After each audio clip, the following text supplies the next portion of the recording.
Hello बच्चों, welcome to our channel Rajput study zero. तो बच्चों, आज के इस वीडियो में हम आप लोगों को क्लास 12th जो कि हमारा है फिजिक्स, ठीक है, क्लास 12th फिजिक्स के पूरी किताब के जितने भी इंपॉर्टेंट क्वेश्चन हैं, ठीक है, जो आपके बोर्ड एग्जाम में कई बार पूछे गए हैं, ठीक है, उन्हीं क्वेश्चनों को आज के इस वीडियो में हम आप सभी को बताएंगे। तो आपका जो ये वीडियो है बहुत ही ज़्यादा BIMP है, ठीक है, बहुत ही ज़्यादा। तो इस वीडियो में आपको जितने भी इंपॉर्टेंट क्वेश्चन है आपके बोर्ड एग्जाम में, किसी न किसी बोर्ड एग्जाम में आपको जो है किसी साल ना ये पूछी गया है, ठीक है, जो लगातार ये पूछे गए क्वेश्चन ही है, ठीक है। तो आपको हम जो है इस वीडियो में बताएंगे जो आपके बोर्ड एग्जाम में कई बार पूछे गए हैं। तो वीडियो को इंडिया देखिए, बहुत ज़्यादा इंपॉर्टेंट है, पूरी किताब के जितने भी इंपॉर्टेंट है जो आपके फिक्स टॉपिक है, यानी कि कई बार पूछे गए हैं, जिसकी संभावना आने की उसको हम बताएंगे इस वीडियो में। तो वीडियो को इंडिया तक देखिए, बहुत ही ज़्यादा इंपॉर्टेंट है। तो चलिए स्टार्ट करते हैं। स्टार्ट करने से पहले आपसे छोटी सी रिक्वेस्ट है, चैनल पर नए हो तो चैनल को सब्सक्राइब जरूर कर लीजिए। चलिए स्टार्ट करते हैं। तो पहला जो आपका इंपॉर्टेंट क्वेश्चन है बहुत ही ज़्यादा इंपॉर्टेंट है। देखिए ये कि या 2 नंबर में पूछेगा। तो देखिए दिया है क्वेश्चन, विद्युत बल संबंधी कूलाम का नियम लिखिए, ठीक है। तो कूलाम का नियम लिखना है। देखिए आपके बोर्ड एग्जाम 2020 में पूछा गया, 17 में पूछा गया, 14 में, ठीक है, ये रिपीटेड क्वेश्चन, इसको पहले नंबर पे आप तैयार कर लीजिएगा। विद्युत बल संबंधी कूलाम का नियम तो कैसे लिखेंगे, इस नियम के अनुसार दो बिंदु आवेशों के बीच लगने वाला बल उन आवेशों के गुणनफल के अनुक्रमानुपाती तथा उनके बीच की दूरी के वर्ग के व्युत्क्रमानुपाती होता है, ठीक है। तो इस तरह आपको लिखना है। तो ये पहला इंपॉर्टेंट क्वेश्चन है जो आपके बोर्ड एग्जाम में जो है ये रिपीटेड है, ठीक है। तो आपके बोर्ड एग्जाम में कई बार पूछा गया है। तो ज़्यादातर ये छोटे में पूछता है, 1-2 नंबर में, ठीक है। तो लॉन्ग में अगर पूछेगा तो लॉन्ग को आपको इसका डेरिवेशन करना होगा, यानी कि इसका जो है निगमन करना होता है, ठीक है। तो उसका मैंने अलग से वीडियो बनाया है, उसको जाकर देख लीजिए, ठीक है। तो ये हमारा पहला क्वेश्चन है, विद्युत बल संबंधी कूलाम का नियम, ठीक है, बहुत ज़्यादा इंपॉर्टेंट है, इसको तैयार कर लीजिएगा। चलिए दूसरा क्वेश्चन देखते हैं। दूसरा क्वेश्चन देखिएगा, बहुत ज़्यादा इंपॉर्टेंट है। देखिए 2016 में, 14 में, 2008 में, इतने में आपका ये बोर्ड एग्जाम में पूछा गया है। तो क्वेश्चन क्या है, देखिए विद्युत क्षेत्र की तीव्रता की परिभाषा व मात्रक लिखिए, ठीक है। तो विद्युत क्षेत्र की परिभाषा और मात्रक लिखना है, ठीक है, बहुत ही ज़्यादा इंपॉर्टेंट है, बोर्ड एग्जाम में आपके पूछा गया बहुत बार। देखिए 3 बार पूछा गया, 16, 14, 8 में, और पीछे भी पूछा गया है, ठीक है। तो देखिए उत्तर कैसे लिखेंगे, विद्युत क्षेत्र की तीव्रता, उसको लिखेंगे विद्युत क्षेत्र में किसी बिंदु पर रखे धन परीक्षण आवेश पर लगने वाले बल को विद्युत क्षेत्र की तीव्रता कहते हैं। तो विद्युत क्षेत्र की तीव्रता किसे कहते हैं, किसी बिंदु पर रखे धन परीक्षण आवेश पर जो लगने वाला बल होता है उसी को हम क्या कहते हैं, विद्युत क्षेत्र की तीव्रता कहते हैं। और इसका फार्मूला क्या होता है, फार्मूला होता है E बराबर F/Q0। तो ये हमारा क्या विद्युत क्षेत्र की तीव्रता है, और F हमारा क्या है, बल है, और Q हमारा क्या, आवेश, धन परीक्षण आवेश। Q0 क्या हमारा, धन परीक्षण आवेश। तो मात्रक क्या हो जाएगा, मात्रक देखिए, लिखिए मात्रक F का मात्रा यानी बल का मात्रक न्यूटन होता है, आवेश का मात्रक कूलाम, तो न्यूटन प्रति कूलाम इसका मात्रक हो जाएगा। तो ये दूसरा नंबर क्वेश्चन था, बहुत ज़्यादा इम्पोर्टेंट। चलिए तीसरा क्वेश्चन देखते हैं इसमें का। तीसरा क्वेश्चन है आपका, विद्युत फ्लक्स की परिभाषा व मात्रक लिखिए, ठीक है। 2024 में, 19 में, और जो है ये 12 में पूछा गया है। तो 2025 में ये क्वेश्चन जो नहीं पूछा गया है, लेकिन 2026 में 100% हो सकता है पूछ ले, ठीक है। तो इसको आप जरूर तैयार करिए, बहुत ज़्यादा रिपीटेड क्वेश्चन है। तो विद्युत फ्लक्स की परिभाषा व मात्रक लिखिए। तो जितने भी क्वेश्चन आपको बताएंगे आपके बोर्ड एग्जाम में हर साल जो पूछे गए हैं उन्हीं को हम बताएंगे, ठीक है। तो ये आप सभी को तैयार भर करना है, जितने भी रिपीटेड हैं उन सबको इस वीडियो में बताएंगे, ठीक है। तो देखिए विद्युत फ्लक्स की परिभाषा व मात्रा लिखिए, कैसे लिखेंगे, उत्तर लिखेंगे, विद्युत क्षेत्र में स्थित किसी क्षेत्रफल के अभिलंबवत गुजरने वाली विद्युत बल रेखाओं की संख्या को विद्युत फ्लक्स कहते हैं। यानी जो विद्युत क्षेत्र है उसमें स्थित जो क्षेत्रफल होगा उसके अभिलंब जो गुजरने वाली विद्युत बल रेखा होगी उसी की संख्या को क्या कहते हैं, हम विद्युत फ्लक्स की विद्युत फ्लक्स कहते हैं, ठीक है। इसका फार्मूला क्या होता है, φE बराबर EA होता है, क्या होता है, EA, ठीक है। मात्रक क्या लिखेंगे, वोल्ट मीटर, क्या लिखेंगे, मात्रक, मात्रक लिखेंगे आप वोल्ट मीटर, इसका होता है मात्रक, इसका विद्युत फ्लक्स का, ठीक है। तो ये बहुत ज़्यादा इंपॉर्टेंट है, BIMP है। इससे ज़्यादा इंपॉर्टेंट, बहुत ज़्यादा इंपॉर्टेंट है आपको गॉस प्रमेय, ठीक है। गॉस प्रमेय देखिए कितनी बार पूछा गया, बहुत बार पूछा गया, 2025, 24, 23, 20, 17, 16, 14, देखिए 3 साल आपको ये लगातार पूछा गया, 23 में, 24 में, 25 में। तो हो सकता है इस बार भी पूछ ले 2026 में भी, ठीक है। तो इसको भी आप सभी को तैयार करना पड़ेगा। तो गॉस प्रमेय की जो है, गॉस प्रमेय लिखना है, ठीक है, ऐसे ही पूछा गॉस की प्रमेय, ठीक। तो उत्तर लिखेंगे, गॉस की प्रमेय के अनुसार किसी बंद पृष्ठ से गुजरने वाला कुल विद्युत फ्लक्स उस पृष्ठ पर लगे कुल आवेश का 1/ε0 गुना होता है, ठीक है। ये होता है गॉस प्रमेय का जो है गॉस प्रमेय होता है। गॉस प्रमेय के अनुसार लिखेंगे पहले, गॉस प्रमेय के अनुसार किसी बंद पृष्ठ से गुजरने वाला कुल वैद्युत फ्लक्स है यानी फाई बराबर उस है पृष्ठ का पर लगे कुल आवेश यानी क्यू का क्या होता है 1/ε0 गुना, यानी फाई बराबर होता है क्यू अपान में ε0। इसका फार्मूला होता है, क्या होता है देखिए, वैद्युत फ्लक्स है यानी कि फाई ई बराबर होता है क्यू का यानी कुल आवेश का क्या होता है 1/ε0 गुना, तो फार्मूला बन जाता है क्यू अपान में ε0 गुना। ठीक है, ये फार्मूला बन जाता है क्यू बराबर फाई बराबर क्यू अपान में ε0 गुना। ठीक है, तो ये आपका हो गया गॉस प्रमेय, बहुत ज़्यादा इंपॉर्टेंट है, तैयार कर लीजिएगा BIMP क्योंकि लगातार 3 साल पूछा गया है। ठीक है, चलिए चौथा हो गया, पाँचवा क्वेश्चन देखते हैं।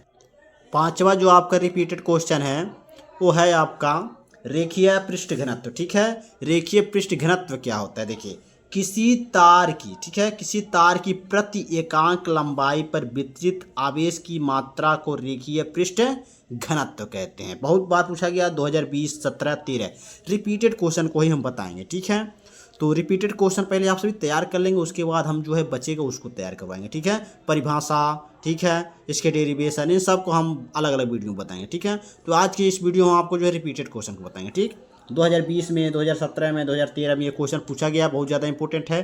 तो रेखीय पृष्ठ घनत्व क्या होता है, किसी तार के प्रति एकांक लंबाई पर वितरित आवेश की जो मात्रा होगी उसी को हम रेखीय पृष्ठ घनत्व कहते हैं। लेमडा, इसको हम लेमडा से पता कर, लेमडा बराबर होता है क्यू अपान में यल, ये फार्मूला होता है। क्यू माना आता है कुलाम, आवेश का मात्रा क्या होता है कुलाम, लंबाई की मात्रा मीटर, यानी कुलाम प्रति मीटर इसका मात्रक हो जाएगा किसका, रेखीय पृष्ठ घनत्व का। ठीक, तो इस तरह आपको इसको तैयार कर लेना है, बहुत ज़्यादा इंपॉर्टेंट है।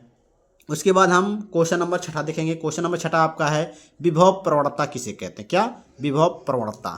तो विभव प्रवणता में देखिए 2020 में और 2017 में पूछा गया क्वेश्चन है, बहुत ज़्यादा इंपॉर्टेंट है। तो उत्तर लिखेंगे बिंदु आवेश के कारण जो है, बिंदु आवेश के कारण विद्युत क्षेत्र की दिशा में दूरी परिवर्तन के साथ विभव में परिवर्तन की दर को विभव प्रवणता कहते हैं। क्या लिखेंगे, कोई बिंदु आवेश है उसके कारण विद्युत क्षेत्र की जो दिशा है उसमें जो दूरी होगी उसके साथ उसके परिवर्तन जो होगा उसके साथ जो विभव परिवर्तन है उसकी दर को क्या कहते हैं, विभव प्रवणता कहते हैं। बहुत ज़्यादा इंपॉर्टेंट है, 2020-17 में पूछा गया है, इसको तैयार कर लीजिएगा। 7वां नंबर क्वेश्चन है आपका, बहुत ही ज़्यादा इंपॉर्टेंट है 7वां नंबर क्वेश्चन। 7वां नंबर क्वेश्चन है आपका विद्युत विभव की परिभाषा मात्रक लिखिए। ठीक है, 2018, 17, 15, 12 में पूछा गया क्वेश्चन है, रिपीटेड क्वेश्चन है ये भी, तो इसको अभी आप सभी तैयार कर लीजिएगा। तो क्वेश्चन है एकांक धन परीक्षण आवेश को अनंत से विद्युत क्षेत्र के भीतर किसी बिंदु तक लाने में किया गया कार्य विद्युत विभव कहलाता है। यानी कि एकांक धन परीक्षण आवेश को जब अनंत से हम इनफाइनाइट से विद्युत क्षेत्र में, ठीक है, विद्युत क्षेत्र के भीतर यानी कि जो है ई के भीतर यहाँ क्या लाते हैं, किसी बिंदु तक लाने में जो किया गया कार्य डब्लू है वो हमारा क्या कहलाता है, वैद्युत विभव कहलाता है। ठीक है, तो ये आपका क्वेश्चन है 7वां नंबर, बहुत ज़्यादा इंपॉर्टेंट है। 8वां नंबर क्वेश्चन देखिए, ये भी आपका रिपीटेड क्वेश्चन है। देखिए कितनी बार पूछा गया है, 2023 में, 19 में, 17 में, 2015 में, 2014 में, 2013 में, इतनी बार आपके बोर्ड एग्जाम में ये पूछा गया। तो रिपीटेड क्वेश्चन है। तो क्वेश्चन क्या है, मुक्त इलेक्ट्रॉनों के अनुगमन वेग से आप क्या समझते हैं। ठीक है, उत्तर लिखेंगे आप सभी, विद्युत क्षेत्र के विपरीत दिशा में इलेक्ट्रॉनों का औसत वेग अनुगमन वेग कहलाता है। क्या, विद्युत क्षेत्र के विपरीत दिशा में इलेक्ट्रॉनों का औसत वेग अनुगमन वेग कहलाता है। तो इस तरह आपको उत्तर लिखना है। तो ये 8वां नंबर क्वेश्चन था, बहुत ही ज़्यादा इंपॉर्टेंट। चलिए 9वां नंबर क्वेश्चन देखते हैं। 9वां नंबर जो आपका क्वेश्चन इंपॉर्टेंट है वो है किरचॉफ का धारा नियम। ठीक है, तो 2025, 2023, 2019 में ये पूछा गया क्वेश्चन है, बहुत ही ज़्यादा इंपॉर्टेंट है। तो इसको आप सभी कैसे लिखेंगे, देखिए किसी विद्युत परिपथ में किसी भी संधि पर मिलने वाली समस्त धाराओं का बीजगणितीय योग क्या होता है, 0 होता है। ठीक है, तो मान लीजिए आपका जो धारा है, ये धारा यानी सिग्मा, ठीक है, इसका मान हमेशा क्या होगा, 0 होगा। ठीक है, यानी आई हमारा क्या है, धारा। ठीक, तो इस तरह आप किसी विद्युत परिपथ में किसी भी संधि पर मिलने वाली समस्त धाराओं का बीजगणितीय योग होगा वो क्या होगा, 0 होता है। ठीक है, इस तरह आपको लिख देना है। 9वां नंबर आपका 9वां नंबर आपका क्वेश्चन था, बहुत ज़्यादा इंपॉर्टेंट, 2025, 23, 19 से पूछा गया क्वेश्चन है।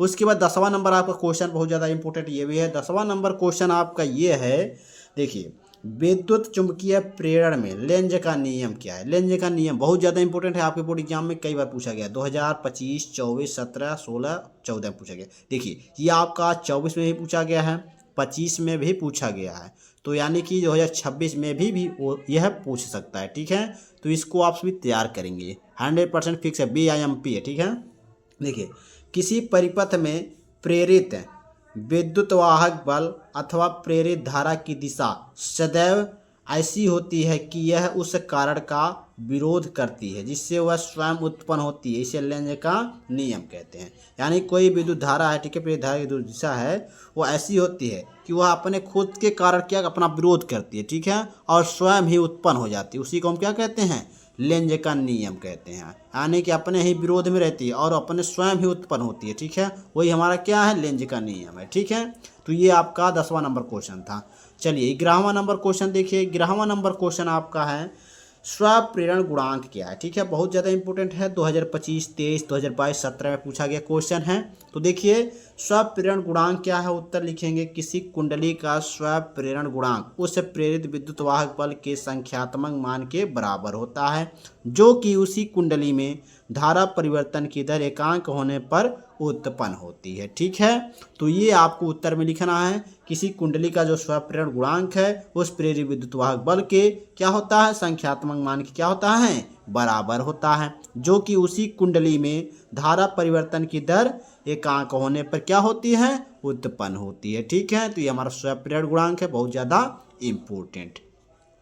उसके बाद 12 नंबर क्वेश्चन है आपका, ट्रांसफार्मर किस सिद्धांत पर कार्य करता है। 1-2 नंबर में ये क्वेश्चन पूछ लेता है, बहुत ही ज़्यादा इंपॉर्टेंट है। ट्रांसफार्मर पर हर साल एक न एक क्वेश्चन आपके बोर्ड एग्जाम में पूछेगा ही पूछेगा, इस टॉपिक को आप तो है कर लेंगे। ठीक है, तो ट्रांसफार्मर का जो उत्तर है क्या लिखेंगे, ट्रांसफार्मर अन्योन्य प्रेरण सिद्धांत पर कार्य करता है। जो ट्रांसफार्मर किस सिद्धांत पर कार्य करता है, अन्योन्य प्रेरण पर। ठीक है, तो इस तरह आपको लिखना है। तो ये 12 नंबर क्वेश्चन था। चलिए अब देखते हैं 13 नंबर क्वेश्चन को। 13 नंबर क्वेश्चन है आपका, विस्थापन धारा क्या है। ठीक है, विस्थापन धारा 2025 में पूछा गया क्वेश्चन है, बहुत ज़्यादा इंपॉर्टेंट है। ठीक है, तो विस्थापन धारा क्या होता है, देखिए वह धारा जो परिवर्तनशील विद्युत क्षेत्र के कारण उत्पन्न होती है उसे विस्थापन धारा कहते हैं। ठीक है, वह धारा जो परिवर्तनशील विद्युत क्षेत्र के कारण उत्पन्न होती है उसे हम क्या कहते हैं, विस्थापन धारा कहते हैं। बहुत ही ज़्यादा इंपॉर्टेंट है, BIMP, इसको तैयार कर लीजिएगा। 14 नंबर क्वेश्चन है आपका, यक्स किरणों के 2 प्रमुख उपयोग लिखिए। ठीक है, तो पहला उपयोग है वैज्ञानिक अनुसंधान में होता है यक्स किरण की उपयोग जो है, और दूसरा चिकित्सा के क्षेत्र में। ठीक है, ये 2 आपके उपयोग हैं, इसको तैयार कर लीजिएगा। तो ये थे टोटल आपके 14 इंपॉर्टेंट क्वेश्चन। ठीक है, जो कि रिपीटेड क्वेश्चन है। तो ये था बहुत ही इंपॉर्टेंट क्वेश्चन जो कि मैंने आप सभी को बताया। तो इसको आप सभी तैयार करेंगे, जो आप सभी के बोर्ड एग्जाम में लगातार पूछे गए हैं। हाँ, किसी न किसी सेट में आपके ये पूछे गए हैं, ठीक है, लेकिन पूछे गए हैं। ठीक है, तो इन सबको आप सभी तैयार कर लीजिए, क्योंकि ये जो है रिपीटेड क्वेश्चन थे प्रीवियस क्वेश्चन के। तो आई होप आप सभी को ये सभी क्वेश्चन समझ में आए होंगे, तो इनको आप सभी नोट कर लीजिएगा और आप सभी को इसको तैयार करना है। अगर वीडियो पसंद आया हो तो प्लीज़ आप सभी से रिक्वेस्ट है कि चैनल को सब्सक्राइब कर लीजिए और नोटिफिकेशन ऑन कर लीजिए। चलिए मिलते हैं आपसे नेक्स्ट वीडियो में इसी तरह वीडियो के साथ। धन्यवाद।